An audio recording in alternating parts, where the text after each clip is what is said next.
Hello everyone, welcome back to the channel. So बच्चे लोग, आपकी काजल मैम स्वागत करती है आप सभी का आपके अपने इस चैनल के ऊपर। बच्चों, जैसा कि आप सभी जानते हो, आज हमारी अकाउंटेंसी की क्लास है और हम लोग पढ़ रहे हैं chapter number 4 admission of a partner, जिसकी आज हमारी लास्ट क्लास है। और आज हम करने वाले हैं adjustment of capital number 2। Last class में हमने फर्स्ट एडजस्टमेंट कवर अप करी, जिसके अंदर हमने सीखा कि किस तरीके से ओल्ड पार्टनर्स की न्यू कैपिटल को फाइंड आउट किया जाता है, विच मींस कि किस तरीके से ओल्ड पार्टनर्स की कैपिटल को न्यू प्रॉफिट शेयरिंग रेशियो में एडजस्ट किया जाता है, जो कि सबसे इंपॉर्टेंट एडजस्टमेंट मानी जाती है इस चैप्टर की। तो अगर अभी भी आपने वो एडजस्टमेंट नहीं सीखी है ना बच्चे, तो जाइए प्लेलिस्ट पर और उसमें देखिए क्लास 12th अकाउंटेंसी 2024-25, जिसके अंदर पूरा एडमिशन चैप्टर आपको मिल जाएगा।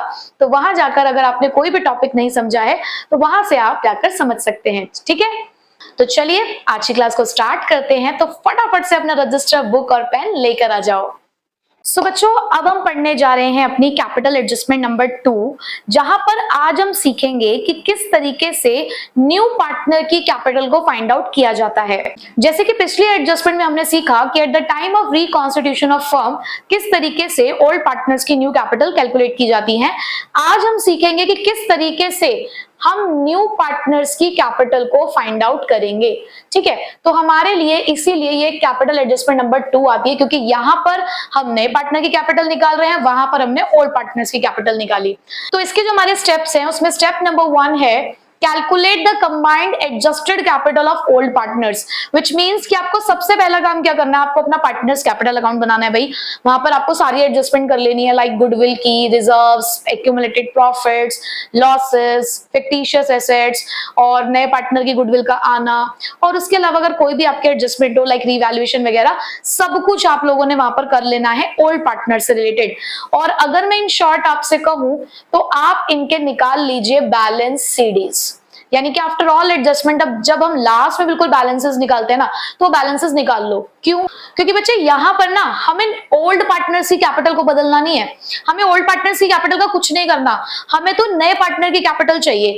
तो ऐसे में अगर हम ओल्ड पार्टनर्स के बैलेंसेस निकालकर पहले लिख भी देंगे तो उससे कोई प्रॉब्लम नहीं होने वाली। देखो, प्रीवियस वाली एडजस्टमेंट में हमें ओल्ड पार्टनर्स की कैपिटल को चेंज करना था, इसलिए वहां बैलेंस सीडीज हम पहले नहीं लिख पा रहे थे, क्योंकि हमें उनको न्यू रेशियो के अकॉर्डिंग एडजस्ट करना था। बट यहाँ पे हमें इनका कोई एडजस्टमेंट नहीं करना, तो जितनी भी एडजस्टमेंट है क्वेश्चन के अंदर वो सब कुछ करके आप इनके बैलेंस सीडीज निकाल दीजिए, ठीक है। सेकंड स्टेप हमारा रहेगा फिर to find out the total capital of the firm. अब हमें चाहिए कि हमारी फर्म की टोटल कैपिटल क्या है, तो वो आप कैसे निकालेंगे।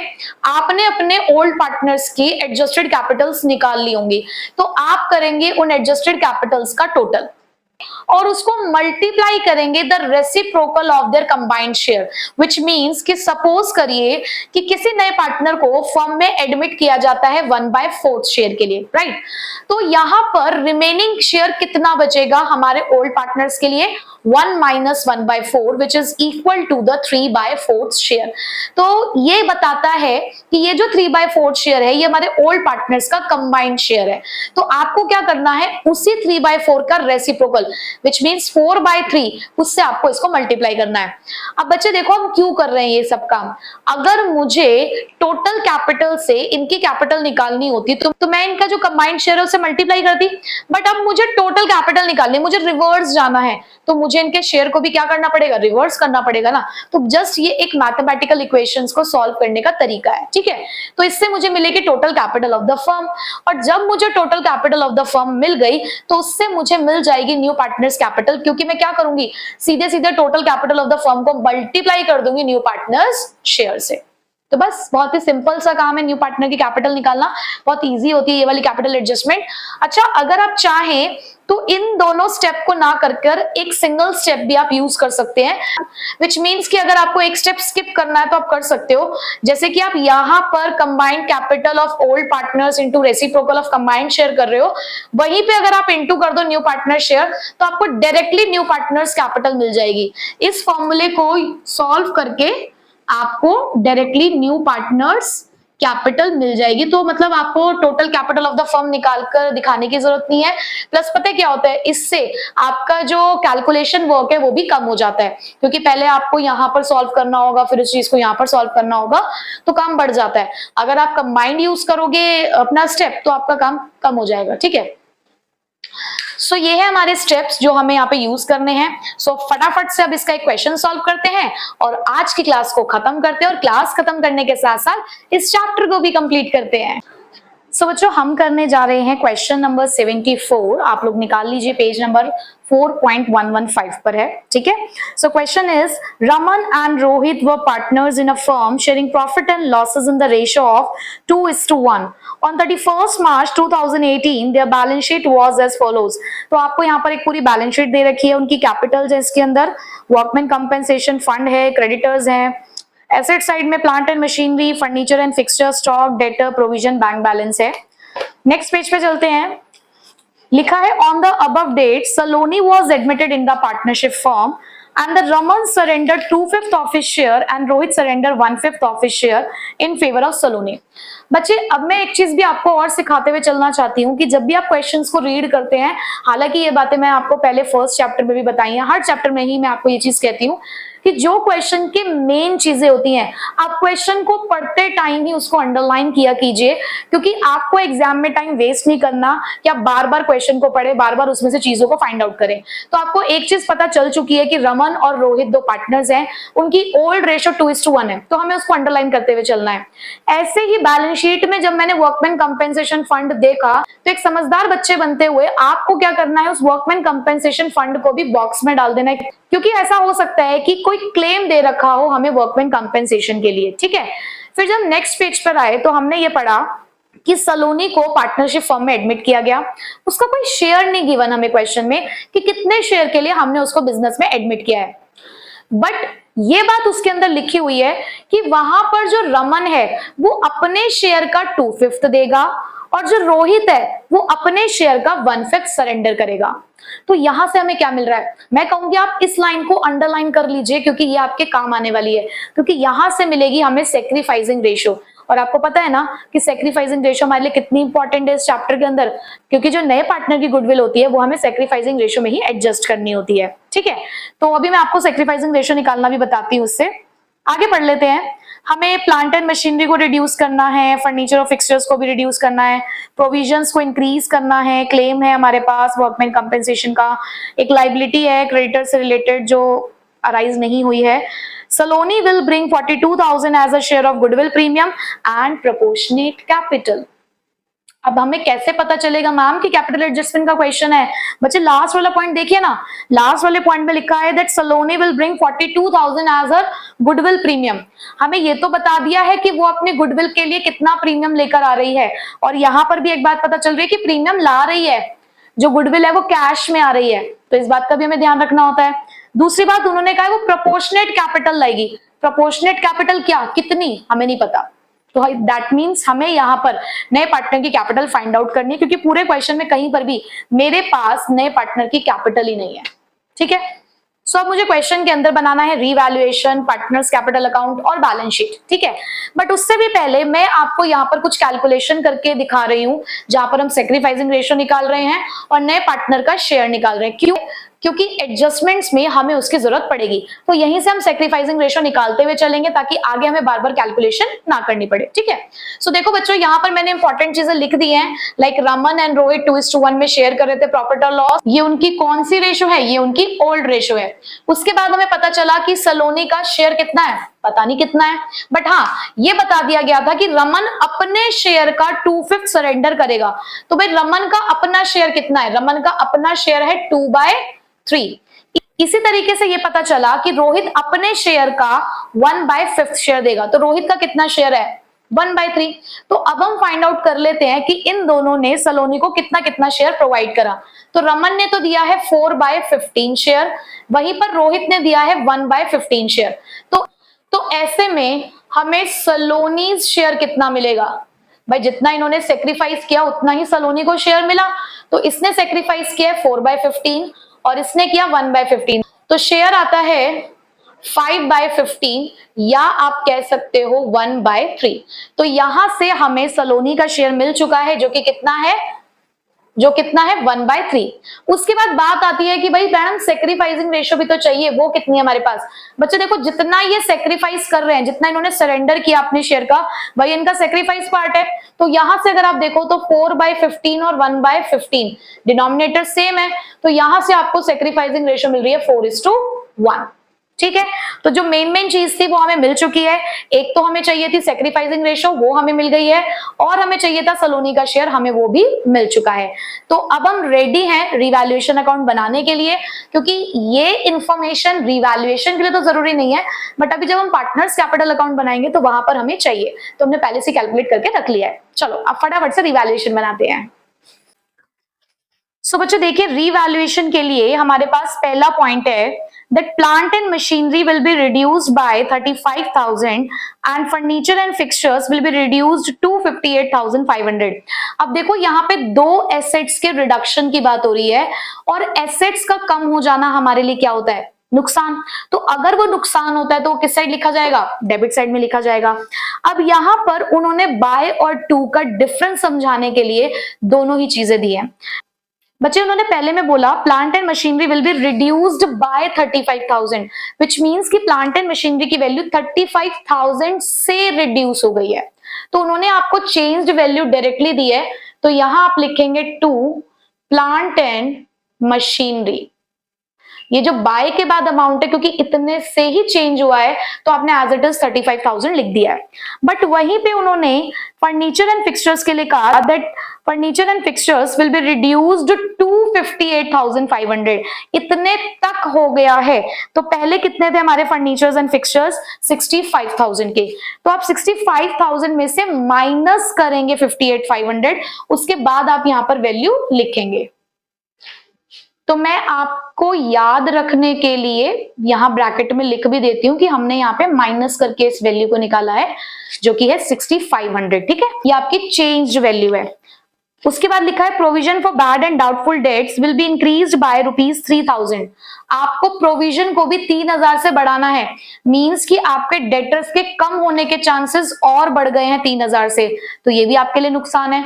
तो नुकसान है तो आप इसको यहां पर लिखेंगे to provision for doubtful debts 3,000। बच्चे मेरे पास थोड़ा स्पेस कम होता है इसलिए मैं ऐसे लिखती हूँ, लेकिन आप लोगों को ऐसे नहीं लिखना है। नेक्स्ट है a claim for ₹16,000 for the workman compensation was admitted. अब वर्कमैन कंपेंसेशन के लिए क्लेम है, हमें याद है कि हमारे पास फंड था, फंड 40,000 का है, क्लेम 16,000 का है, तो मैनेजेबल है, उसी में से निकल जाएगा। A liability for 2,500 included in the creditors is not likely to arise। एक 2,500 रुपए की हमारी लाइबिलिटी है क्रेडिटर्स में इंक्लूडेड, जिसे अब हमें पे नहीं करना है। Is not likely to arise का मतलब है कि वो पेमेंट अब हमें नहीं करनी होगी। तो ये तो मेरे लिए फायदा हो गया। फायदे कहाँ लिखे जाते हैं, क्रेडिट साइड में। तो आप यहाँ लिखोगे बाय सन्ड्री क्रेडिटर्स अकाउंट 2,500। ठीक है, अब बच्चे लास्ट जो पॉइंट है हमारे पास वो है सलोनी विल ब्रिंग कैपिटल और गुडविल। तो कैपिटल और गुडविल को तो हम रिवैल्यूएशन में लिखते नहीं है, तो बस हमारा काम हो चुका है। हमें दिख रहा है कि जो डेबिट साइड है वो बड़ी है और क्रेडिट साइड छोटी आ रही है, विच मींस कि हमें लॉस आ रहा है। तो हम यहाँ लिखेंगे by loss transfer to partners capital account. कौन कौन से हमारे पार्टनर्स हैं, रमन और रोहित, पुराने पार्टनर्स, पुराना नुकसान, पुरानी रेशो। तो अब हमें करना है टोटल। तो अगर हम टोटल करें, सो बच्चे टोटल आ रहा है 44,500 और उधर साइड भी हमने लिख दिया है 44,500, तो डिफरेंस आ रहा है 42,000 का हमें नुकसान हुआ है, जिसको ये दोनों भरेंगे अपनी ओल्ड रेशो के अंदर। तो 2:1 में हमें इसको डिवाइड करना है, तो ये आएगा आपका 28,000 और 14,000। ठीक है बच्चे, तो बस अब हमने रिवैल्यूएशन अकाउंट अपना कंप्लीट कर लिया है। नुकसान सारे डेबिट में, फायदे हमने क्रेडिट में किए। डिफरेंस इधर निकल कर आया था 42,000 का, जो हमारे लिए लॉस था, उसे हमने ओल्ड रेशो में, ओल्ड पार्टनर्स में डिस्ट्रीब्यूट कर दिया। अब चलते हैं अपने पार्टनर्स कैपिटल अकाउंट की तरफ। तो चलिए बच्चों, अब स्टार्ट करते हैं अपना पार्टनर्स कैपिटल अकाउंट। और मैंने आपको जब भी पार्टनर्स कैपिटल अकाउंट बनाना सिखाया है, हमेशा मैंने आपको स्टेप सिखाए हैं कि किस तरीके से आपको कैपिटल अकाउंट बनाना चाहिए। उससे मिस्टेक्स के चांसेस और किसी एंट्री के छूट जाने के चांसेस कम होते हैं। तो हमारा पहला स्टेप क्या होता है बच्चे, बिल्कुल, खाता खोलना, मुझे पता है तुम सबको ये इस बात पता चल चुकी है। सो बच्चे सबसे पहले हम लोग लिखेंगे इनके बैलेंसेस। सो हमारे पास है इनके बैलेंस बीडी जो हमें मिलेंगे इनकी बैलेंस शीट से, विच इज 1,40,000 एंड 1 लाख। अब हमने दूसरी बात क्या सीखी है? हमने दूसरी बात ये सीखी है कि बैलेंस शीट में अगर किसी भी तरीके का कोई एक्यूमुलेटेड प्रॉफिट, लॉसेस, रिजर्व्स या फिक्टिशियस एसेट है तो हम उसे यहीं पर एडजस्ट करते हुए चलेंगे। तो जब हम पढ़ रहे थे हमने तभी देखा था कि वर्कमैन कंपेंसेशन फंड था, बट उसके अगेंस्ट एक लाइबिलिटी भी थी। 40,000 का फंड था और 16,000 की थी हमारी लाइबिलिटी। तो अभी भी हमारे हाथ में 24,000 का फंड बचा हुआ है जिसे हम डिस्ट्रीब्यूट करने जा रहे हैं अपने पुराने पार्टनर्स के बीच में। क्यों? क्योंकि ये पुराने पार्टनर, पुरानी रेशो, पुराना फंड है। ठीक है, सो जब आप इसको बांटोगे इनकी पुरानी रेशो में, जो कि कौन सी रेशो है? 2:1। तो 2:1 में आप इसको जब बांटेंगे तो ये आएगा 16,000 और ये आएगा आपका 8,000। ठीक है बच्चे, उसके बाद आपको किसी भी तरीके का कोई और रिजर्व, प्रॉफिट, लॉस या फिक्टिशियस एसेट नहीं दिख रहा है। नेक्स्ट जब हम आए तो हमने देखा कि कुछ हमें रीवैल्यूएशन के पॉइंट्स गिवन थे, और जब हमने रीवैल्यूएशन के पॉइंट्स देखे तो वहां से हमें मिला लॉस। तो अब उस लॉस को हम कहां ट्रांसफर करेंगे? डेबिट साइड में। तो यहां आप लिखेंगे टू रीवैल्यूएशन अकाउंट। तो बांटने के बाद हमारे पास लॉस कितना है? 28,000 और 14,000। चलो बच्चे, ये काम भी हो गया हमारा। उसके बाद जब हम देखें क्वेश्चन को तो यहां पर Saloni will bring 42,000 as her share of goodwill premium. बच्चे याद है मैंने आपको ये बात समझाई थी कि अगर गुडविल कैश में आती है, मींस कि न्यू पार्टनर अगर गुडविल लेकर आ रहा है, चाहे वो कैश में है चाहे वो इन काइंड में है, तो हम लिखते हैं by premium for goodwill. But वही गुडविल अगर वो नहीं लेकर आ पाता तो हम उसके करंट अकाउंट से उसकी एडजस्टमेंट करते हैं। तो यहाँ पे क्योंकि वो गुडविल लेकर आ रही है तो आप यहां लिखेंगे बाय प्रीमियम फॉर गुडविल। अब ये प्रीमियम फॉर गुडविल कौन सी रेशियो में डिस्ट्रीब्यूट होता है? अब आखिरी क्लास पढ़ रहे हैं आज हम एडमिशन की, तो आप सबको ये बात आज पता होगी, सैक्रिफाइसिंग रेशियो। और मैंने यहाँ पे सैक्रिफाइसिंग रेशियो ऑलरेडी लिखकर रखी हुई है कि कौन सी रेशियो में हमें अपनी गुडविल को डिस्ट्रीब्यूट करना है। So it is 4:1। तो आपको बांटने हैं टोटल 42,000 इस रेशियो में। तो डिस्ट्रीब्यूट जब आप करेंगे तो 33,600 और 8,400 ये आ गया है इनका शेयर ऑफ गुडविल जो हमने सैक्रिफाइसिंग रेशियो में बांट दिया है। इसके बाद अगर हम देखें तो लिखा है प्रोपोर्शनेट कैपिटल के बारे में, मींस कि हमें यहाँ चाहिए होगी अब नए पार्टनर की कैपिटल। तो मैं यहाँ पर लिखकर रख देती हूँ बाय बैंक अकाउंट और वर्किंग नोट नंबर 1 इसको नाम दे देती हूँ, और यहाँ पर हम डैश डैश डाल के रख लेते हैं क्योंकि बस अब हमें यहाँ पर उसकी कैपिटल ही लिखनी है, बाकी सारा काम तो हम कर चुके हैं। सो बच्चे अब हमें क्या करना है? सिर्फ नए पार्टनर की कैपिटल फाइंड आउट करनी है। पुराने पार्टनर्स का काम जो करना था हम कर चुके, तो उनके हम बैलेंसेस फाइंड आउट कर लेते हैं पहले से ही। तो टू बैलेंस सीडी निकालते हैं इनके, जिसके लिए हमें चाहिए होंगे कैपिटल के टोटल। सो बच्चों यहाँ पर मैंने आपके लिए टोटल्स कर दिए हैं। इधर का टोटल आया था 1,89,600 जो मुझे बड़ा दिखा, तो इस साइड भी मैंने वही लिखा। उसमें से 28,000 माइनस किया तो मुझे इसका बैलेंस मिला 1,61,600। लाइकवाइज यहाँ पर इसका हमने टोटल किया 1,16,400 जिसमें से हमने माइनस किया 14,000, तो हमें यहाँ पे बैलेंस मिला 1,02,400। ठीक है, सो बच्चे बैलेंसेस हमने निकाल लिए हैं, और ये निकालते ही हमने क्या काम कर दिया है? अपने कैपिटल एडजस्टमेंट का स्टेप नंबर 1 याद है? जब हम वहां पर स्टेप पढ़ रहे थे तो हमें चाहिए थी combined capital of old partners, तो हमने वो निकाल ली है। तो आपको जस्ट क्या करना है? इसका टोटल 1,61,600 प्लस 1,02,400, तो यहाँ 2,64,000। ठीक है बच्चे, अब नेक्स्ट आपको क्या करना होता है? आपको निकालनी होती है total capital of the firm. मैं यहाँ पे वही शॉर्टकट मेथड यूज कर रही हूँ जो मैंने आपको कहा था कि कंबाइंड हम कर सकते हैं। तो यहाँ पे मैं डायरेक्टली निकाल रही हूँ सलोनीज कैपिटल, जिसमें मुझे चाहिए थी combined capital of old partners जो मैंने निकाली 2,64,000 into reciprocal of their combined share. इनका कंबाइंड शेयर कितना होगा बच्चे? सलोनी का शेयर है 1/3, 1 में से 1/3 माइनस करोगे तो कितना आएगा? 2/3।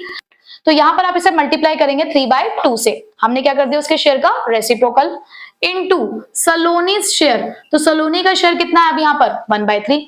मैंने इसीलिए कहा था कि ये वाला स्टेप बेटर है। देखो क्यों? आपकी कैलकुलेशन आसान, वरना आप क्या करोगे, पहले आप इतना सॉल्व करोगे, फिर उसके बाद जो अमाउंट आएगा फिर उसको फिर से 1/3 से आप क्या करेंगे, मल्टीप्लाई करेंगे, तो आपका काम अननेसेसरी बढ़ेगा। ठीक है, तो आप ये डायरेक्टली भी यूज कर सकते हैं। तो यहां पर आपको उसकी कैपिटल मिल चुकी है 1,32,000। कितना सिंपल है ये वाली कैपिटल एडजस्टमेंट को करना। बस हमने 2 स्टेप में ही काम कर लिया। हमें एक तो देखो नॉर्मल तो हमें कैपिटल अकाउंट बनाना ही था, हमने बिल्कुल पुराने तरीके से कैपिटल अकाउंट बनाया। हमने उनके बैलेंसेस भी निकाल लिए, बैलेंसेस का टोटल कर लिया। टोटल करने के बाद हमने इनका कंबाइंड शेयर चेक किया। के लिए हमें नए पार्टनर का शेयर पता था, 1 में से 1/3 माइनस किया तो इनका कंबाइंड शेयर मिला, उसका हमने रेसिप्रोकल कर दिया और नए पार्टनर के शेयर से कर दिया मल्टीप्लाई। तो बहुत ही आसानी से हमें नए पार्टनर की कैपिटल मिल गई विच इज 1,32,000 और ये हमने यहां लिख दी है। और इसी के साथ आपका पार्टनर्स कैपिटल अकाउंट का हुआ काम खत्म। तो बहुत सिंपल कैपिटल एडजस्टमेंट होती है, एडजस्टमेंट नंबर 2। तो फटाफट से आप इसको नोट डाउन कर लो और मैं आपके लिए फिर से यहाँ पे लिख देती हूँ कि हमने रीवैल्यूएशन का लॉस बांटा था ओल्ड रेशो में, हमने ये भी बांटा है ओल्ड रेशो में आफ्टर डिडक्टिंग द क्लेम, हमने प्रीमियम बांटा है सेक्रीफाइसिंग रेशो में और इसकी कैलकुलेशन हमने कहाँ करी है, वर्किंग नोट नंबर 1 में। तो फटाफट से आप इसको कॉपी कर लीजिए, फिर बस हमें बैलेंस शीट बनानी है और हमारी आज की क्लास खत्म। चलिए अब फटाफट से हम अपनी बैलेंस शीट बना लेते हैं। तो जैसा कि मैंने आपको लास्ट क्लास में भी समझाया कि बैलेंस शीट बनाने के लिए जो हमारी पुरानी बैलेंस शीट होती है वही हमारे लिए बेस का काम करती है। तो मैंने जो जो हमारी बैलेंस शीट में ऑलरेडी था वो मैंने सारी चीजें यहाँ पर लिख दी हैं। बस अब हम यहाँ पर अमाउंट्स प्लेस करेंगे और जो न्यू एंट्रीज करने की होंगी हम वो एंट्रीज करेंगे। सो यहाँ पर हमारे पास सबसे पहले कैपिटल्स दे रखी है। तो कैपिटल्स जो हमने न्यू फाइंड आउट करी थी वो थी 1,61,600 रमन की, 1,02,483 रोहित की और 1,32,000 हमने फाइंड आउट करी थी सलोनी की। ठीक है, सो टोटल इनकी कैपिटल आती है 3,96,000 की। उसके बाद क्वेश्चन में वर्कमैन कंपेंसेशन फंड है। अब हमें इस बात से याद है कि हमारे पास एक क्लेम था वर्कमैन कंपेंसेशन के लिए, तो वो क्लेम आपको यहाँ पर लिखना होता है क्योंकि वो अब तक हमने पे नहीं किया है, वो अभी हमारी लाइबिलिटी है। तो वो क्लेम था हमारे पास 16,000 का, तो ये एक न्यू एंट्री हमने अपनी बैलेंस शीट में करी। उसके बाद अगर हम क्रेडिटर्स की बात करें तो बच्चे याद है मैंने आपको क्या कहा था कि जब भी आप अपने एसेट्स और लाइबिलिटीज को लिखेंगे उनकी वैल्यूज को एक बार रिवैल्यूएशन की तरफ देखो कि किन किन चीजों को आपने चेंज किया था। आपने प्रोविजन को चेंज किया है, प्लांट एंड मशीनरी को चेंज किया है, फर्नीचर एंड फिक्सचर को चेंज किया है, आपने सन्ड्री क्रेडिटर्स को चेंज किया है। तो आपको इनकी वैल्यूज को लिखते टाइम इस बात का ध्यान रखना है। ठीक है, सो आपके क्रेडिटर्स में 2,500 का अमाउंट ऐसा था जो आपको पे नहीं करना। तो टोटल आपके पास 1,60,000 के क्रेडिटर्स हैं जिसमें से आप माइनस करेंगे 2,500, तो आपके पास आपके क्रेडिटर्स बचेंगे 1,57,500 के। उसके बाद एसेट साइड में आइए, प्लांट एंड मशीनरी। आपने प्लांट एंड मशीनरी को 35,000 से चेंज किया था, आपके पास 1,75,000 की प्लांट एंड मशीनरी रिड्यूस करा था आपने, तो 1,40,000 की plant and machinery I. Furniture and fixtures की वैल्यू ऑलरेडी हमें क्वेश्चन में गिवन थी कि वो 58,500 के हो चुके थे। स्टॉक में देखो आपने कोई चेंज नहीं किया है तो स्टॉक एज इट इज आपका 47,000 से आ जाएगा। डेटर्स की मैं बात करूं तो डेटर्स 1,10,000 के थे आपके और प्रोविजन फिलहाल आपके पास 7,000 का है। 3,000 से आपने और इंक्रीज किया तो 10,000 का हो गया टोटल। तो यहाँ पे अब आपके डेटर्स भी हो चुके हैं 1 लाख। बैंक बैलेंस की अगर मैं बात करूं बच्चे, तो बच्चे ऑलरेडी आपके पास जो बैंक बैलेंस है वो 50,000 का है। लेकिन देखो आपका जो नया पार्टनर है वो 2 चीजें आपके लिए लेकर आया है। एक तो वो लेकर आया अपनी कैपिटल, प्लस जो गुडविल है वो भी आपका पार्टनर बिजनेस में लेकर आया है इन कैश, मतलब बैंक के थ्रू आपने उसकी एंट्री की होगी। तो आप इन दोनों अमाउंट को भी यहाँ पर प्लस करेंगे। इस बात का आपको ध्यान रखना है हमेशा कि जब भी आप बैंक बैलेंस निकालेंगे या कैश बैलेंस भी अगर आप निकाल रहे हैं, तो अगर आपका पार्टनर कैश में ही लेकर आता है आपका कैपिटल भी और गुडविल भी, तो उसको आपने ऐड करना है। ठीक है, टोटल आपका बैंक बैलेंस बनता है 2,24,000 का। बस हमने अब सारी एंट्रीज कर ली हैं, बट फिर भी एक बार क्वेश्चन पे नजर जरूर डाला करिए कि कोई ऐसी एंट्री तो नहीं है जो हमसे छूट गई हो। और उसके बाद हम करेंगे अपनी बैलेंस शीट का टोटल और देखते हैं जरा कि क्या बैलेंस शीट हमारी इक्वल आ रही है। सो यस बच्चे, हमारी बैलेंस शीट का जो टोटल है दोनों साइड का वो बिल्कुल इक्वल आ रहा है विच इज 5,69,500 और इसी के साथ हमारी बैलेंस शीट भी कंप्लीट हुई और ये हमारा क्वेश्चन भी। सो बच्चे आज हमारा हो चुका है chapter number 4 admission of a partner be complete, जो इस बुक का one of the most important chapter माना जाता है क्योंकि 6 मार्क्स का क्वेश्चन आता है इस चैप्टर में से। तो अगर आप आज इस वीडियो को बच्चे पहली बार देख रहे हो तो प्लीज आप इस चैप्टर को पूरा कवर अप कर सकते हैं। यहाँ पर मेरे चैनल के ऊपर पूरी प्लेलिस्ट रेडी है, वहां से जाके अपनी प्रैक्टिस कर सकते हैं। ठीक है, सो नेक्स्ट क्लास में हम लोग स्टार्ट करेंगे अपना chapter number 5 as well as chapter number 6। जी हाँ, हम रिटायरमेंट और डेथ को एक साथ कवर अप करते हुए चलेंगे क्योंकि ऑलमोस्ट जो ट्रीटमेंट है वहां पर हमें बिल्कुल सेम देखने को मिलेगा। तो बहुत जबरदस्त तरीके से हमारे वो चैप्टर्स होने वाले हैं। अब तब तक मैं आपको यही कहूंगी कि यहाँ तक के कॉन्सेप्ट्स को बिल्कुल स्ट्रॉन्ग कर लीजिए, ज्यादा से ज्यादा क्वेश्चंस की आप प्रैक्टिस कीजिए ताकि आपके जो कॉन्सेप्ट्स है वो आगे तक स्ट्रॉन्ग हो जाए। ठीक है, सो मिलते हैं आपसे नेक्स्ट क्लास में। Till then take care, bye bye.